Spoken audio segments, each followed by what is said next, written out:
Hi there, my name's Jerry Huntman. I'm the Managing Director of IFWG Publishing. Some of you may have seen some of our recent videos. The reason why we're having so many is because we've got a lot of new releases coming out over the last month and into this following month.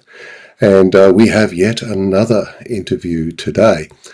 Today we're going to talk to Barbara J. Rosie. She likes to be called Barb informally.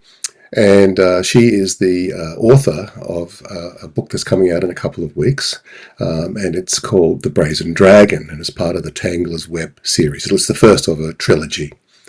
But I think we might not waste too much time. We'll just get Barb coming on. So I'll just arrange that. Hello, Barb. Hello, Jerry. How are you? I'm very good. I'm very good. Now, you're in Adelaide, aren't you? I am. I'm on just out of Adelaide, actually. So the Fleurieu Peninsula. Yeah. So about an hour and a half out of Adelaide. Okay. I mean, for an international audience, you can probably say Adelaide. Yeah. Yeah.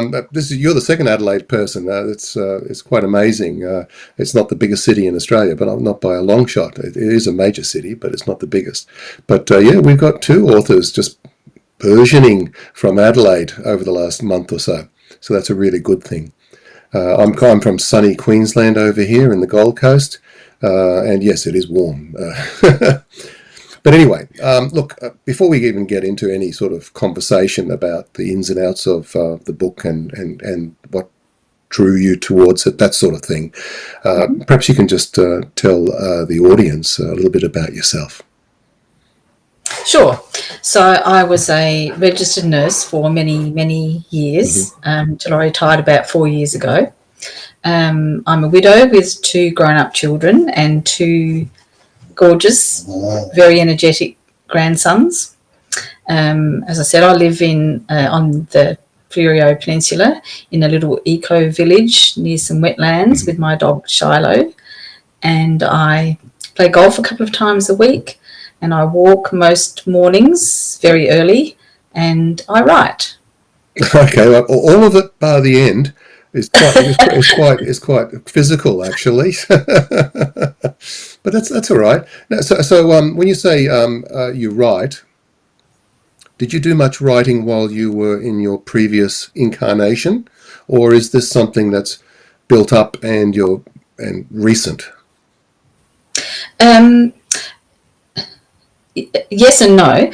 I've always loved reading and writing and telling stories. English was always my best subject at school. And throughout my life, I have had periods where I have written more than I have at other stages. So I've done creative writing courses and courses on the craft of writing. But not until the last sort of 10 years I really have taken it a lot more seriously.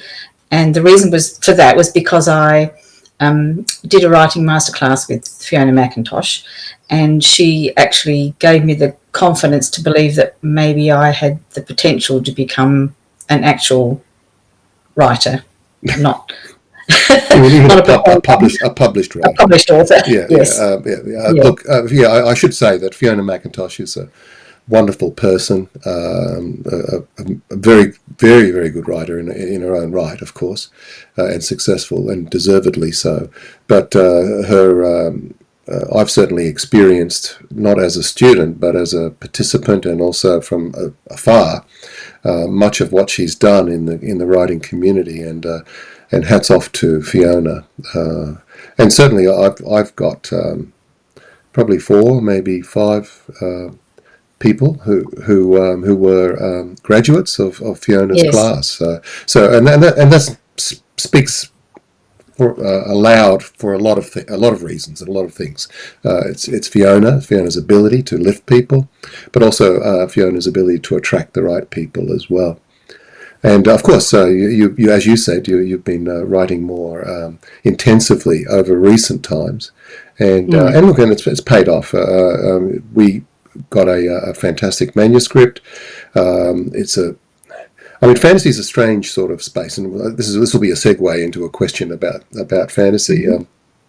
Fantasy is an interesting spot because it's certainly over the last 40, 50 years, it's grown considerably and accepted among a lot of speculative fiction readers. And it's interesting to see where it goes and what possible subgenres can exist, what mashups can exist, all that sort of thing. But for the more pure fantasy, and I certainly would put your book in the more pure fantasy space, a world built, confined to itself, very much fantasy, magic and new lands and things like that. Mm-hmm. But what I look for as a publisher is for works that are somehow spin the tale in a different way, or have elements. Mm-hmm. There's no such thing as pure originality. It doesn't exist. But originality can emerge from a collective approach to things, a number of different facets. Now, I've just said a lot, but in that sort of line, what is it that you think drew you to fantasy and also into writing this book? Okay, so much of what you've said, I think fantasy is so compelling because you do have the opportunity to build new worlds, explore and create political systems, cultural, environmental, all sorts of things like that. And also you get the opportunity to challenge societal norms and expectations that exist in our time, but don't necessarily have to exist there too. So it's an opportunity to, I think look at things that might be topical or controversial in our world, but because you're writing as a fantasy, you can lessen personal level, maybe. Yeah, but you can also sort of poke a stick at things that are happening in our society, but because it's written in a fantasy, people don't take offence and they don't think you're actually challenging their beliefs or their expectations in a way that they find offensive or confronting. Yes. Okay. That's fantastic, because that, to me, that's you can almost argue that what you just said is very much an important facet of many writers' motivations in many different genres and styles of writing, and poetry and playwrights and whatever. Yes, it's about confronting people without necessarily getting people feeling that they are personally confronted. Yes. Yeah. I get what you're saying. So what was that? Was that a motivation for the Brazen Dragon? Well, yes and no, because during, like everyone who went through the pandemic, I had a lot of free time on my hands, but because I was an essential worker, I still was working part-time, but I was really intrigued with the way different countries looked at how they were handling COVID and what they were doing and how it was different to the way we were. And I was surprised and sometimes appalled by the way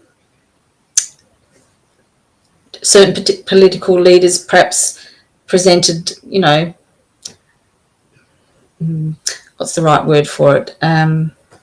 Not lies, but perhaps misinformation. Misinformation. That's the word. Okay. As truth, and in a time when we had instant access to world events and from news sources and from social media, how people didn't challenge what was being said simply because it was a person in power who was saying it. And so I thought, well, if that can happen in our day and age, what would happen back in a time, say, perhaps, typically late medieval, if a corrupt king could present a truth a lie as a truth, people wouldn't question its authenticity or its authority. And so that really was the premise of my story, is that, that way of, using a lie to escape accountability. No, well, I mean, you said yes and no. I still think it's mostly yes. Your answer, because I mean, challenging how authority can be abused or twisted is something that people do think about to some degree or another, and unfortunately, quite often people will take statements like that and discussions like that very personally, because they are part of some in-group or out-group, partisan type political persuasion. And people then suddenly takes it personally. And I get what you're saying. So that was the motivation for Brazen Dragon. I assume also for the entire series. Is it? Yes, pretty much. Yes. Really, how that. So I used magic as the basis for fear and suspicion, because that affected people on a societal level as well as Kira, my protagonist, on a more personal one. So, across the three books, I think the implications in the first book are really a personal one, how it affects her, and then the second is more a larger one on society, and then the third one is an even bigger one. So it's just really how that sort of thing can escalate. Yeah. Okay. And that's a nice fantasy motif anyway, because quite often in fantasy, there's much at stake, and quite often it starts off at a localized level or a personal level, but then it grows and becomes, as you said, societal, or bigger than that even. Well, that's really good. And it doesn't surprise me that it is running through the entire trilogy, because after all, being part of a trilogy means that you've got a story to tell that is part one, and that makes a lot of sense. So we got the Brazen Dragon, the title, the Brazen Dragon, and I read a lot, and so I'm very aware that there were torture and execution products of the ancient world and the medieval world that were quite barbaric, I suppose you could say classically, creatively barbaric, and the Brazen Dragon was one of them. I'm not sure if it was a dragon or not, but anyway, it was a bull. Yeah, it was a bull. Would you like to know the story of how I came upon the Brazen Dragon?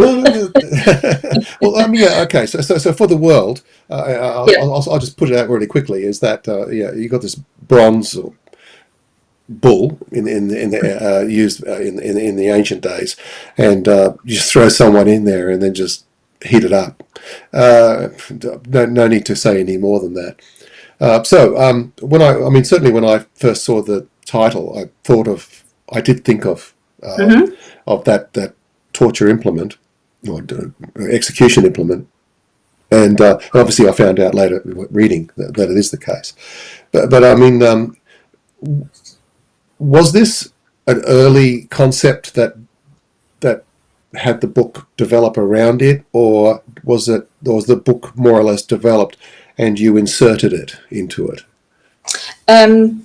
No, it was fairly early, and what had happened was I had done a speculative fiction course with the Australian Writers' Centre, and then not long afterwards Fiona offered a refresher course for people who had done her masterclass, and I thought, I might do that, and I'd really like to write a fantasy.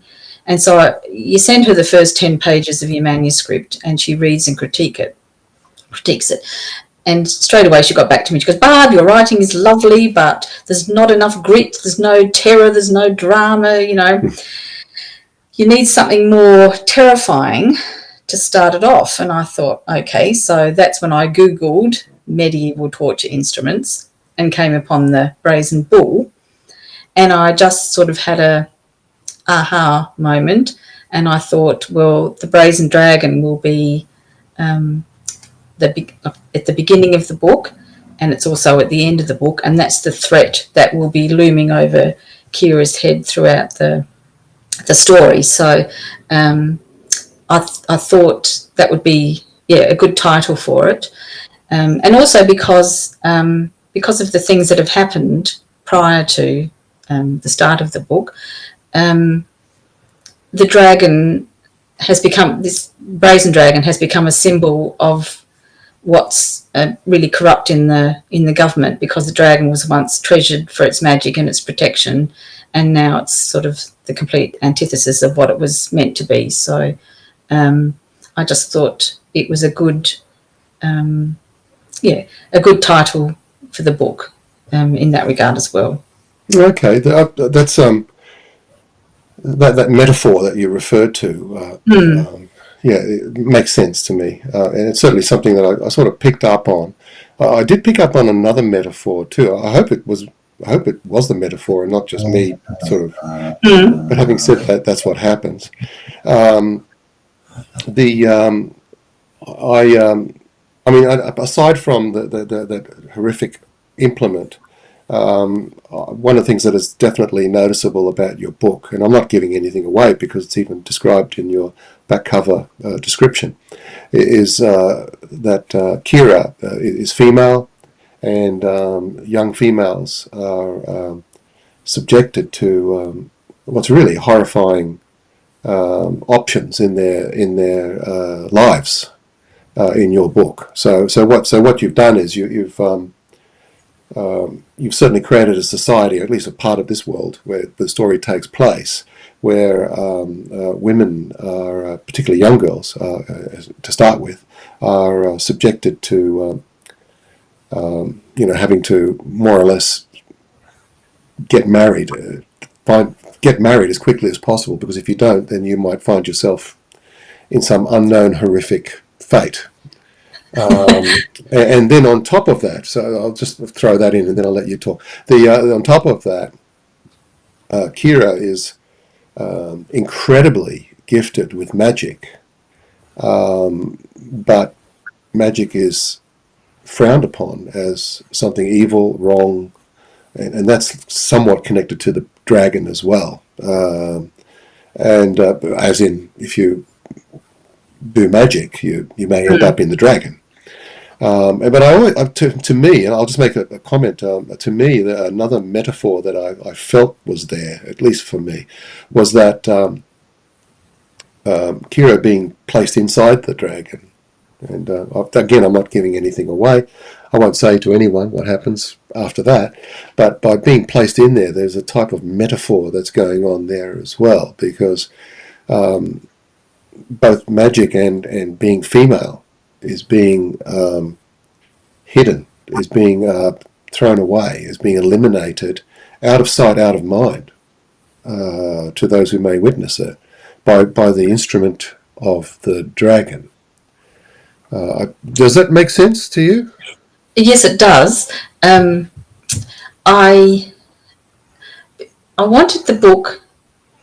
I understand what you're saying about women not being in power, and to me that wasn't such a stretch of the imagination, because and because Kira is a healer and very good at what she does, she had a certain status within her community, and I wanted really to explore how she would feel if the thing that made her, what gave her that status, was actually the instrument of why she was imprisoned as well, and to really put her between a rock and a hard place. So the story is sort of about resilience, and also about the bond of female friendship, because although the women are in a position of lesser power, they don't lack agency or spirit.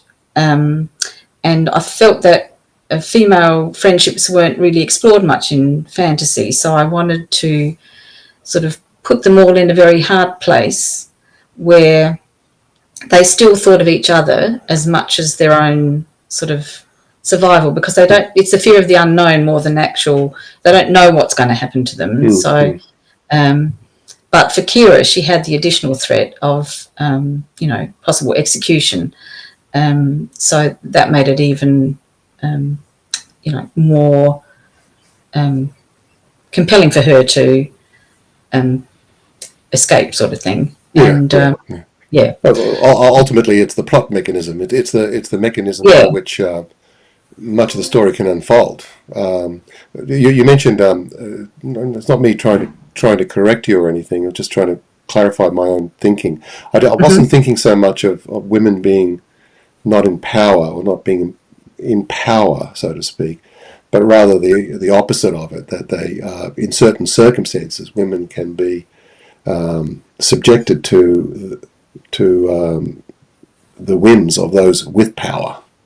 Yes, that's what I meant. Yeah. Like, they didn't have power of their own. They were in situations where they were powerless, but it didn't mean they had to lack their own sort of spirit and agency. They sort of adapted to the conditions. And also, I didn't want Kira to be like a damsel in distress who was rescued by a handsome hero. And I didn't want her to be like a chosen one whose powers suddenly save the day, because of the way she's been brought up to think that magic is a bad thing. And I won't give any secrets when she actually does use her powers, but she's quite appalled by the effect that she has, because it's very much difficult to reconcile what she can do with her healer's ethics to sort of do no harm. So she, and because in the society she lives in, there's nobody that knows about magic or that she knows of. She has really nowhere to turn to find out how to control it or what to do and that sort of thing. So it just increases the pressure on her. Yeah, actually, I think the use of her being a healer, and then finding out that there's a destructive element dimension to it, is a really neat. It's a really neat mechanism that you used, I think, in your book, because it highlights where society has dropped the visibility of magic because it's bad and what have you. Making it heal and then destructive puts like extra fluorescent lights around it for the reader to comprehend. So that's a good mechanism, and that was certainly one of the things that attracted me as a publisher and my submission readers in accepting your book. But I would go back to my earlier statement and say this is a compliment, and say is that there are dimensions to your book that collectively make it an original book, and that's what I'm after. I don't want just a slight variation on a Tolkien-esque story or a David Eddings story. It needs to have something interesting and multi-dimensional to it, and you've just described several of them, which is really cool. You've got the Tangler web series, and before we talk a little bit about what without giving anything away, why did you call it the Tanglers web series? So, you know that expression, "Oh, what a tangled web we weave when first we practice to deceive"? I think it's a line from a Sir Walter Scott poem. When I was thinking about the way people weave webs of lies and deceit, I originally was going to call the book Tangler's Web, the first book. And then after I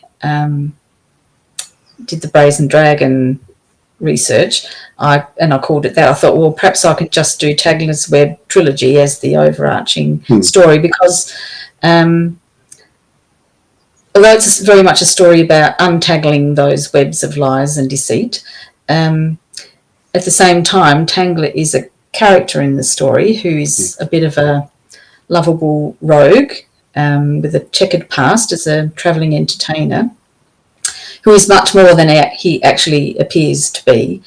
He's not really in the background. He's very much, or he is in the background, but he's very much someone who's pulling the strings and weaving a web of his own to entrap his unsuspecting prey.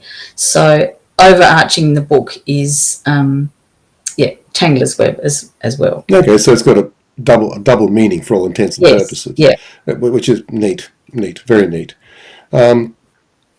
Getting before we go on, going back again into the fantasy space, the complexity of character interaction. You mentioned that, and in effect you're echoing it and foreshadowing it with the Tangler's web side of it. Now, part, of course, of that complexity is that theme that you talked about right back from the beginning of our conversation. It's about trying to untangle lies by authorities or people with influence. So now, I mean, certainly one of the characters that I find larger than life and deserves to be is one of the nastiest ones. There is the character Piscator. He obviously is instrumental to a lot of this. Can you just enlighten me a little bit more about Piscator and where does that fit in with the lies? Okay, so Piscator is a dispatcher. That's the name of the people that travel the countryside looking for signs of magic and getting rid of it. So he comes to Kira's part of the country, and yes, he's the one that accuses her of using magic. And so he's in a position of power. He's not liked by many people. He's quite a nasty person. And you find out at the end of the book why he's quite as nasty as he is. But, he has a thing about women, actually, hating women and also hating magic. So it's a double negative for Kira. Yeah. And so when she first encounters him, he's the one that accuses her of using magic to save the life of the young boy. And then at the end of the book, or at the climax of the book, you have to wait and see what happens. Yeah. I was a bit worried there for a second because you were about to. I thought, oh wow, she's going to say what actually happened. No, but he is very much the physical embodiment of what is wrong with that society. He really represents the lie that is being told and reinforced throughout the last sort of century. Okay, and without giving too much away, I'm assuming that there are those who are above him who will play a part in the latter books. Very much so. Yes. Yeah. Which is what you want. It's the sort of thing that makes it all very interesting. Yes. Yeah. Okay. Look, when you wrote Tangler's Web, and I mean, in some ways, and I'm not saying anything derogatory here, but in some ways, you're quite a new writer. It's we all were, and at some point, new writers. Mm-hmm. Was there any aspect of writing the Brazen Dragon that was more difficult to write for you than others? What's your journey in writing here? Well, to be honest, I've written 2 books before. Mm-hmm. The first one was A Cozy Crime, and the second one was a contemporary woman's fiction about grief, both with a bit of a supernatural element. I had very nice rejection letters for both of them, and it wasn't until I turned my hand to fantasy that I was accepted for publication, so thank you for that. But it was probably the right time. for me to write this, I think. And right from the word go, it was a trilogy in my mind. It wasn't a standalone book. It was a trilogy, and I thought, I think setting and world building is quite important to me, and I do enjoy that part of writing. So, but I'm a pantser, very much a pantser, not a plotter. Although I do know where I want the story to end and how I want it to end. And with the first book, The Brazen Dragon, I had no expectations that it was going to be published. I had plenty of time to write it, and so there was no real pressure on me. And it's quite a linear book, so the process was quite easy. But for books 2 and 3, I have a deadline, so that was a challenge. The second book has 2 points of view and almost a dual timeline. So that was a challenge. And I think the challenge for book 3 is to make sure I answer the questions that were asked in books 1 and 2, and also resolve the storyline and the character arcs with, make sure they come to a satisfactory conclusion that makes sense. So that's probably a bigger challenge.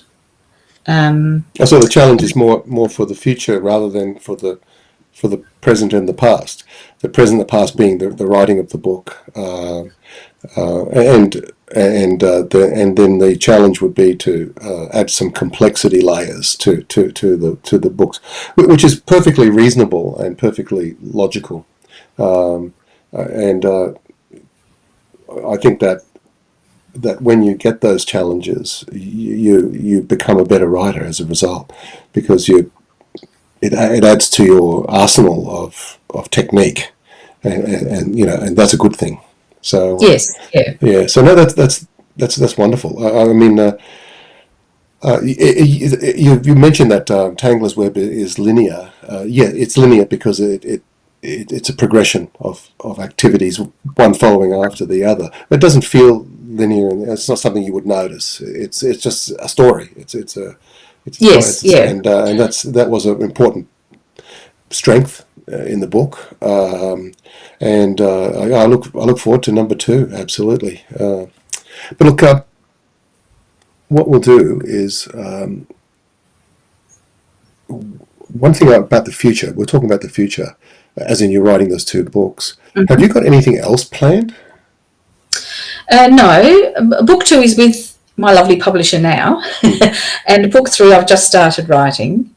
So that's really my priority, to get that finished.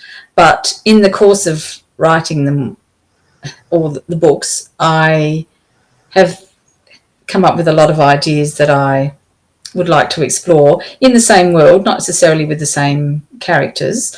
But I don't think I can be distracted by shiny new ideas until I've finished what I'm actually doing. So what I mean, I'm a writer as well, right? And I separate it from my job. But I mean, I get ideas all the time for new stories. The way I cope with it is I write down the idea, knowing that maybe I can't return to it for quite some time. Is that what you do? Is that how you go about it, or are you very focused on your projects?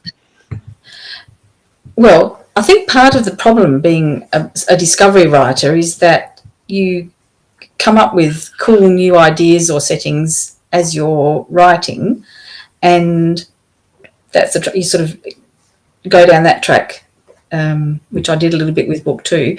But at the same time, I was thinking, oh, well, actually, I really would like to set another story in this particular part of the world, or I wouldn't mind telling the history of what happened here, because, to give the reason for that sort of tradition. So they're always at the back of my mind, and sometimes I, perhaps have overwritten something and I just take it out and put it in another folder so that I can come back and look at it another time. So I don't actually write them down, but I do keep the ideas. No, I think it's almost the same. It's almost the same thing. It's Yeah, I get it. I get what you're saying yeah. completely. Okay. Well, look, I don't think there's much more to talk about. I think that potential readers, now know that there's a book coming, and from memory, it's released on the 30th of September. October. Sorry, October. Why did I say September? Thank you. And so it's only a couple of weeks away. And I do know that, and I will put below this post, I'll put some links, and one of those links is to a commercial website that can allow you to pre-order your book in any number of ebook or print book stores. So while you're excited, you can always click down there. But it's like I said, it's a wonderful book. And for me, the wonder is mostly about the many elements that combined make it very, very unique. And those insights I particularly found fascinating, and also the type of insights that make me as a reader enjoy. So there are issues that can be reflected on society today, but at the same time, it works the other way around. By having another world in another setting, with similar issues that we have today, it means that you can empathise, you can understand what's going on, and therefore the stories, the suspension of disbelief is just that much stronger. So all of those things are really good. So Thank you. So thank you so much for joining. All I can say is goodbye to everyone, and please have a good long think about clicking on that link below. So anyway. Thank you very much, Jerry, and thank you for the opportunity to publish my book and to talk about it as well. Not a problem. So goodbye to everyone. Okay, bye-bye.